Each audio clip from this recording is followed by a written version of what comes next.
तो अभी तक हमने क्या बता दिया था आपको, एक्सियम बता दिया था पूरे। अब पोस्टुलेट पे आते हैं। तो कुल 5 पोस्टुलेट है। उसमें पहला पोस्टुलेट क्या है कि अ स्ट्रेट लाइन में be drawn from any point two any other point, है ना, कि एक स्ट्रेट लाइन जो है, मान लिया एक पॉइंट ए ये है और दूसरा पॉइंट बी ये।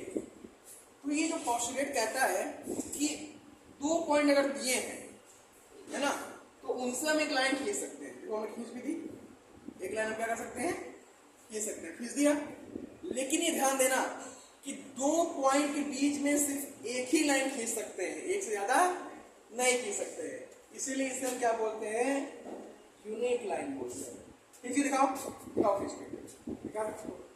एक लाइन तो खींच सकते हो और किससे दिखाओगे, तो ये इधर खींचे तो ये आगे बढ़ जाएगी, लेकिन उसमें नहीं जाके मिलेगी, मिलेगी नहीं मिलेगी ना। तो इसलिए सीधी लाइन, स्ट्रेट लाइन की बात कर रहा है वो लाइन हमेशा स्ट्रेट, ये लिखा है स्ट्रेट लाइन, ये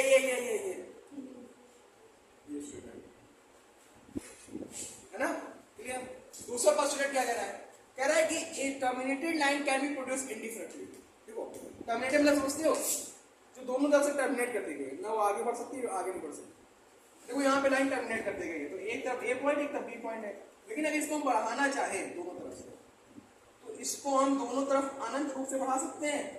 लेते जाओ, बढ़ाते जाओ, बढ़ाते जाओ, बढ़ा सकते नहीं बढ़ा सकते, बढ़ा सकते हैं ना। दूसरा पोस्टुलेट क्या है कि terminated line can be produce indefinitely, कहीं भी दूर तक बढ़ा सकते हो, अनंत तक इसको बढ़ा सकते हैं। समझ गए 2 पोस्टुलेट, नोट कर लो, अगला बनता है। अभी को थर्ड पोस्टुलेट क्या है कि एक सर्किल को हम ड्रॉ कर सकते हैं कहीं भी सेंटर के साथ। मान लिया यहाँ सेंटर दे दिए और कुछ भी रेडियस हो, तो मान लिया इसका रेडियस इतना मान लिया, तो आप इस सर्किल में ड्रॉ कर लिया, ठीक। इतनी बड़ी क्या कहते हैं, रेडियस मान लिया, तो फिर क्या करते हैं, माना इसे को गलत थोड़ा बन रहा है, ठीक है। तो कोई भी सेंटर हो, कहीं भी सेंटर मान के सर्किल ड्रॉ कर सकते हो, कितना भी रेडियस हो उससे भी सर्किल में क्या कर सकते हैं, ड्रॉ कर सकते हैं। तो थर्ड वाला हो गया। और ये फोर्थ वाला क्या है कि जितने भी राइट एंगल होते हैं वो इक्वल होते हैं एक दूसरे के। मान लिया ये है एक लाइन है, उसमें हमने बाइसेक्ट कर दिया, तो ये 90 डिग्री, ये 90 डिग्री, ये दोनों आपस बराबर ही तो होंगे, ये 90-90 ही तो है, ठीक है। इसको प्रूफ करने की जरूरत है नहीं है ना। इसीलिए हमने कहा ना पोस्टुलेट हो तो उसको प्रूफ करने की जरूरत नहीं होती है, लेकिन वो किससे रिलेटेड होता है, ज्योमेट्री से रिलेटेड होता है ना। समझ गए ना। अब फिफ्थ वाला क्या है, इसको नोट कर लो, फिर आगे बताते हैं। One is the last, this is the last postulate.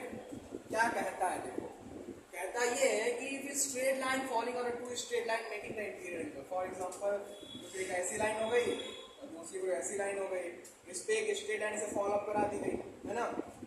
तो अगर इनका इंटीरियर एंगल साथ में लिया जाए, एंगल ये लिया जाए, एंगल ये लिया जाए, है ना, तो ये दोनों क्या है, राइट एंगल से कम है कि नहीं है, दोनों राइट एंगल ट्रायंगल से कम है, राइट एंगल सॉरी एंगल से कम है।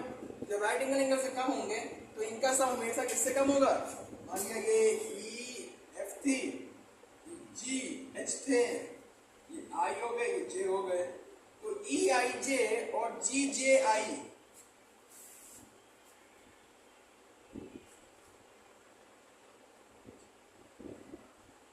का जो सम होगा वो 180 से कम होगा, यही कहना चाह रहा है ना। क्या कहना है, जो sum of the angle is less than 2 right angle. 2 right angle मतलब 180 डिग्री तो हुआ,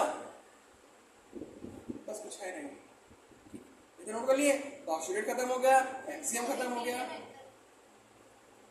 बेटा, ये दोनों इंटीरियर एंगल हैं।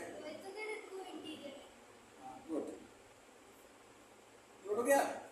अब कल क्या पढ़ाऊंगा मैं आपको, थोड़ा बेसिक, उसके बाद एक्सरसाइज खत्म, फिर परसों शुरू हो जाएगा हमारा लाइन एंगल। तो आज के लिए इतना ही, धन्यवाद। लाइक करो, सब्सक्राइब करो।